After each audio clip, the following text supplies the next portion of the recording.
Hi everyone, कैसे हो आप सभी लोग। आई होप आप लोग अच्छे होंगे। मैं हूं राहुल जयसवाल एंड स्वागत करता हूं आप सभी का एक बार फिर हमारे यूट्यूब चैनल JR ट्यूटोरियल्स में।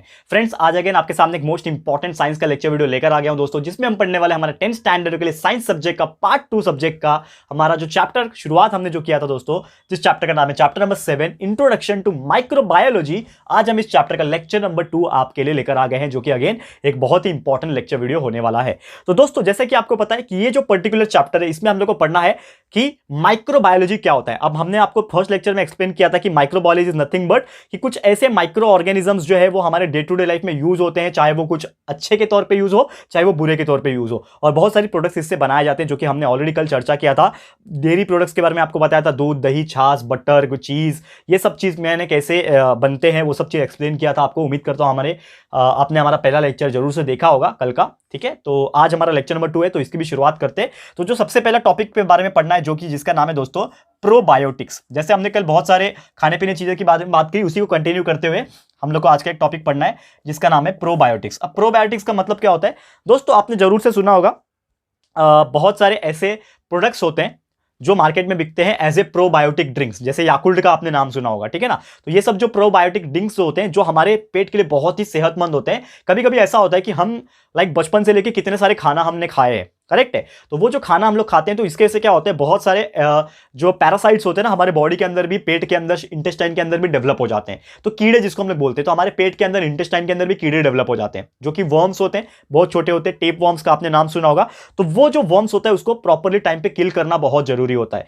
तो हमारा जो जो प्रोबायोटिक्स जो होता है वो एक ड्रिंक होता है नॉर्मली, उसको अगर हम पीते हैं तो उसके अंदर होते हैं हमारे यूजफुल बैक्टीरियाज। और वो जो यूजफुल बैक्टीरियाज होते हैं वो जब हमारे पेट के अंदर और इंटेस्टाइन के अंदर जब जाते हैं, तो वो बहुत ही ज्यादा तादाद में यूजफुल बैक्टीरियाज को प्रोड्यूस करते हैं, जो कि हमारे सेहत के लिए अच्छा है, और हार्मफुल बैक्टीरियाज को वहां पे किल कर देते हैं। तो ये एक तरीके से फायदा होता है। तो बहुत सारे मिल्क के प्रोडक्ट होते हैं जिसमें एक्टिव बैक्टीरियाज प्रेजेंट होते हैं। एग्जांपल के तौर पे अगर बात किया जाए तो एसिडोफिलस होता है, लैक्टोबैसिलस होते हैं, ठीक है ना। लैक्टोबैसिलस कैसी हो गई, और बिफिडोबैक्टीरियम हो गया।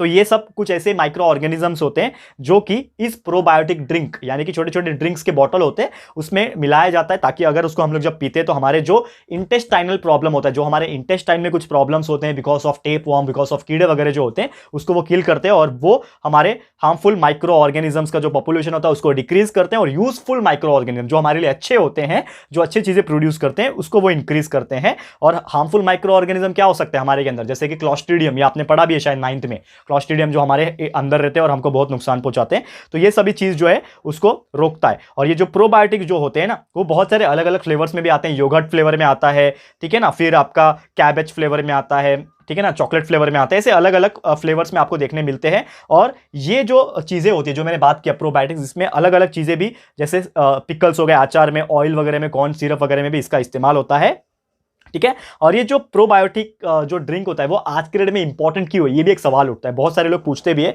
कि आपको एटलीस्ट एक महीने में एक प्रोबायोटिक ड्रिंक का एक बॉटल जो आता है वो आपको पीना चाहिए, और बहुत ही चीप होता है, सस्ता भी होता है। नॉर्मली अगर बात किया जाए 20-25 रुपए में एक बॉटल आपको मिल जाता है। तो वो आप जब पीते हो दोस्तों, तो उससे क्या होता है कि आप ना एक महीने कुछ खा रहे हो, मतलब इतने सारी चीजें खा रहे हो, तो हो सकता है आपके अंदर बैक्टीरिया हो जाते हैं। तो कभी कभी ऐसा होता है कि हम बहुत सारी चीजें खाते हैं और हमारे शरीर को लगता नहीं है, मतलब हम तंदुरुस्त नहीं होते हैं। तो हम बोलते हैं यार हम इतने अच्छे खासे तो खाते हैं, लेकिन फिर भी हमारे बॉडी को गेन क्यों नहीं हो रहा है, मसल्स गेन नहीं हो रहे, हमारे बॉडी को मोटापा नहीं लग रहा है, हम लोग क्यों कमजोर हो रहे हैं। तो उसका सबसे बड़ा रीजन ये होता है कि आपके शरीर में कीड़े हैं, यानी कि कहां पे, आपका जहां पे डाइजेशन होता है, स्टमक में और इंटेस्टाइन में। तो उसको आपको इंप्रूव करने के लिए एटलीस्ट आपको एक महीने के अंदर प्रोबायोटिक ड्रिंक्स जो है पीना पड़ेगा, या फिर पीना चाहिए। मेरा सजेशन भी मान लो तो पीना चाहिए। अगर आप स्टूडेंट हो, देख रहे हो, तो आपको जरूर से प्रोबायोटिक ड्रिंक पीना चाहिए, जो कि आपके हर एक दुकान पे मिल जाते हैं। जो राशन के दुकान होते हैं, जो डीमार्ट वगैरह होते हैं, जो मार्ट्स वगैरह होते हैं, वहां पे आपको देखने मिल जाएंगे। तो आप वहां से परचेस कर सकते हो, और जरूर से आप लोग जो है प्रोबायोटिक ड्रिंक पी के आपका जो ये सिस्टम जो है, जिसको एलिमेंट्री कैनाल भी बोलते हैं, आपका माउथ से लेके एनस तक का जो पैसेज है, जो पाइपलाइन है, उसको क्लियर कर सकते हो। तो ये सभी चीज आपको करना बहुत ही ज्यादा इंपॉर्टेंट है। अब बात करेंगे, ये तो बात हो गया प्रोबायोटिक्स का। अगला बात करेंगे जो हमारे लिए आज का इंपॉर्टेंट टॉपिक है, जो कि है ब्रेड।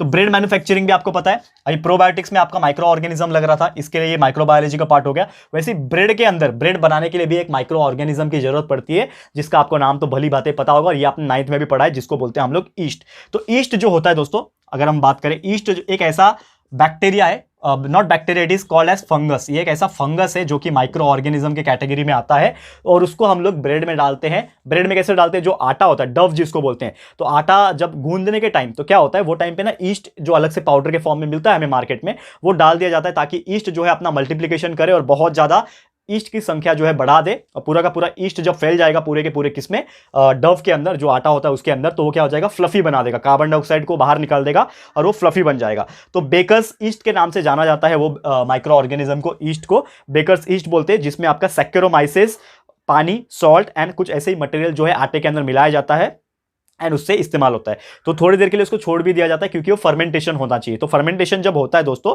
तो उसमें जो शुगर होता है ना, जो डव के अंदर, जो आटे के अंदर जो शुगर होगा, ईस्ट के अंदर जो शुगर होगा, वो नेचुरली क्या होता है, कन्वर्ट होता है। कैसे कन्वर्ट होता है, it's gets converted into carbon dioxide and ethanol. Ethanol में प्रोड्यूस हो जाता है, कार्बन डाइऑक्साइड जो है बाहर निकल जाता है, जिसके वजह से ब्रेड जो है आपका फ्लफी बन जाता है, स्पॉन्जी बन जाता है। और जब भी हम लोग खाते हैं तो हमें कितना स्पॉन्जी और सॉफ्ट लगता है। इसीलिए एक नॉर्मल रोटी में, क्योंकि आटे से रोटी भी बनता है, आटे से ब्रेड भी बनता है, लेकिन दोनों में फर्क ये है कि आटा जब रोटी बनाने के लिए यूज होता है उसमें आप लोग ईस्ट नहीं डालते हो, और ब्रेड बनाने के लिए यूज करते हैं तो वो जो बेकर्स होते हैं वो ईस्ट डालते हैं ताकि वो स्पॉन्जी और फ्लफी बन सके।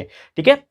और ये जो ईस्ट होता है ना, वो मार्केट में कमर्शियल पर्पस के लिए मिलता है, यानी कि बिकता है। और ये चीज इंडस्ट्रीज जो होती है, या फिर जो ब्रेड बनाने वाली इंडस्ट्रीज है, फैक्ट्रीज हो गई, पाव बनाने वाले जो बेकरीज होते हैं, वहां पे इसका इस्तेमाल होता है और उसको ड्राई फॉर्म में, यानी कि सूखे पाउडर के फॉर्म में इसको बेचा जाता है। और ईस्ट जो होता है ना, कमर्शियल पर्पस के लिए सबसे ज्यादा यूज होता है, जिसमें आपका बहुत सारे कंटेंट्स प्रेजेंट होते हैं, कार्बोहाइड्रेट, फैट्स, प्रोटीन, विटामिन, ये बहुत सारी चीजें इसके अंदर प्रेजेंट होते हैं। और जिसके वजह से आपका जो ब्रेड होता है वो न्यूट्रिटिव बन जाता है, यानी कि उससे खाने से आपको एनर्जी मिलती है, कैलोरीज मिलती है, तो वो आपका बहुत ही फायदेमंद हो जाता है। और कुछ ऐसे इंग्रेडिएंट्स होते हैं जैसे कि विनेगर हो गया, सोया सॉस हो गया, फिर अजीनोमोटो, जिसको हम लोग इंग्लिश में बोलते हैं मोनोसोडियम ग्लूटामेट। आपको पता होगा दोस्तों, चाइनीज जब बनता है, आपने देखा होगा चाइनीज बनाने के टाइम वो लोग एक अजीनोमोटो करके एक डालते हैं। तो एक इंग्रेडिएंट होता है अजीनोमोटो, जिसके वजह से वो चाइनीज का स्वाद आता है, लेकिन वो उतना ही नुकसानदायक भी है, क्योंकि वो किससे बनता है, केमिकल से, जिसका नाम है मोनोसोडियम ग्लूटामेट। तो उसके अंदर सोडियम है जो कि आपके लिए हार्मफुल होता है, तो ज्यादा चाइनीज भी नहीं खाना चाहिए, ये भी आपको मैं बताना चाहूंगा। ठीक है। तो जो कि उसके अंदर प्रेजेंट होता है,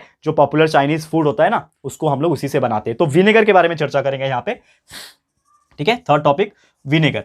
तो जैसे मैंने बोला कि विनेगर जो होता है वो, अजीनोमोटो तो अलग चीज़ है, लेकिन विनेगर की बात करें, विनेगर एक पानी जैसा लिक्विड होता है, आपने देखा होगा चाइनीज बनाने के टाइम, अचार बनाने के टाइम, पिकल्स बनाने के टाइम ये इस्तेमाल होता है। और जो विनेगर होता है ना, उसको केमिकल फैक्ट्रीज में बनाया जाता है, और उसके अंदर अगर बात किया जाए तो 4% एसिडिक एसिड होता है। विनेगर के अंदर 4% एक एसिड डालते हैं जिसका नाम है एसिटिक एसिड।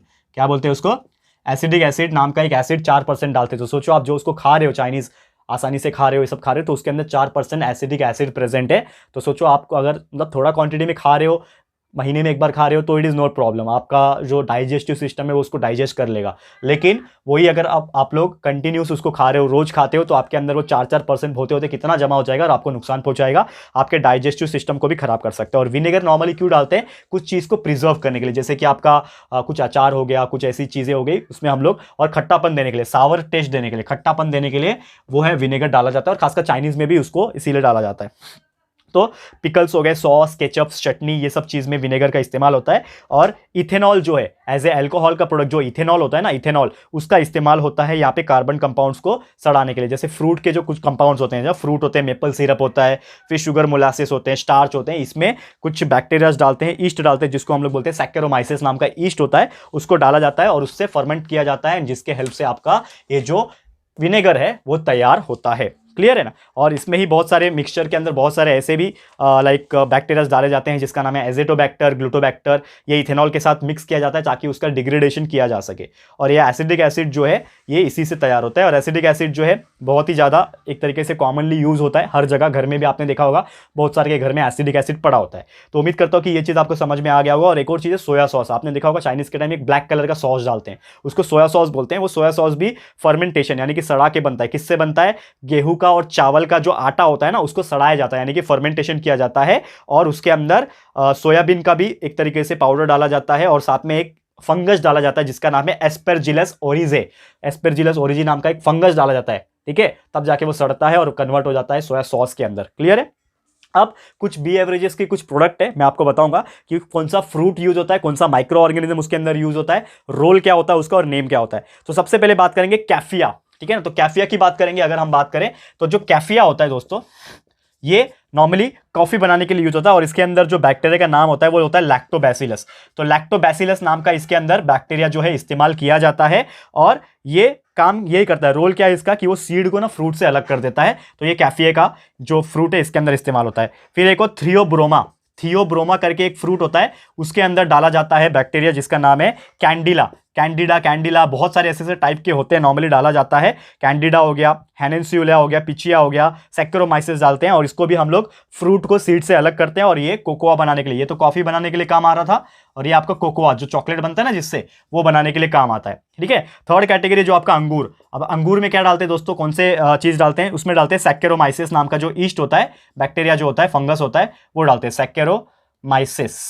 ठीक है ना, सैक्रोमाइसिस नाम का जो फंगस होता है वो डालते हैं, सैक्रोमाइसिस सर्वासी बोलते हैं जिसको, जिसमें क्या करता है वो जूस को फर्मेंट यानी कि सड़ाने का काम करता है। ग्रेप से तभी सड़ेगा तो तब क्या बनेगा दोस्तों, ग्रेप सड़ा के क्या बनता है, वाइन बनता है दोस्तों। तो वाइन बनाने के लिए काम आता है ये चीज, याद रखना, जो कि आपको पता है ग्रेप वाइन मेकिंग इंडस्ट्रीज जो होते हैं वो बनाते हैं। और एक और है एप्पल, ठीक है ना, एप्पल का भी इस्तेमाल होता है कुछ चीज बनाने में और वो बनाने में काम आता है सीडार। तो इसमें कौन सा सीडार, एप्पल जूस होता है ना, एप्पल जूस जिसको सीडार बोलते हैं, एप्पल सीडार जूस। ठीक है, तो एप्पल सीडार में कौन सा बैक्टीरिया डालते हैं, उसमें भी सेम यही डालते हैं सैक्रोमाइसिस, जिससे क्या होता है आपका जो भी एप्पल जूस होता है वो सड़ता है, यानी कि फर्मेंट होता है और फर्मेंट होने के बाद वो बन जाता है एप्पल जूस जिसको सीडार बोलते हैं। क्लियर है, तो उम्मीद करता हूं कि ये चीज आपको समझ में आ गया होगा। तो आज के लिए दोस्तों इतना ही है।